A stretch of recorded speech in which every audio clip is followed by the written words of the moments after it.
So the first thing I want to say is that people masturbate for many different reasons, and yet there are a few common ones. So if you weren't already aware, it's not only just for sexual pleasure and the release of orgasm, but often it's the tension relief that someone experiences physiologically from orgasm. It's a great way to regulate mood for someone who's feeling a little bit more depressed or is feeling anxious. And it's also in that regard helpful for people who are trying to get to sleep at night. The other common reason is for boredom. So the thing I want you to realize is that you may choose to masturbate for many different reasons, and you may also choose to have many different styles of masturbation.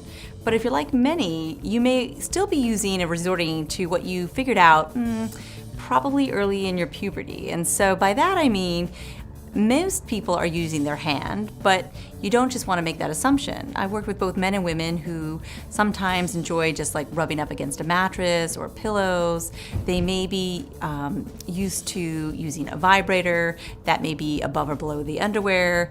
You never really know what someone's style or preference is until you ask. But I also want to appreciate that it's a private experience.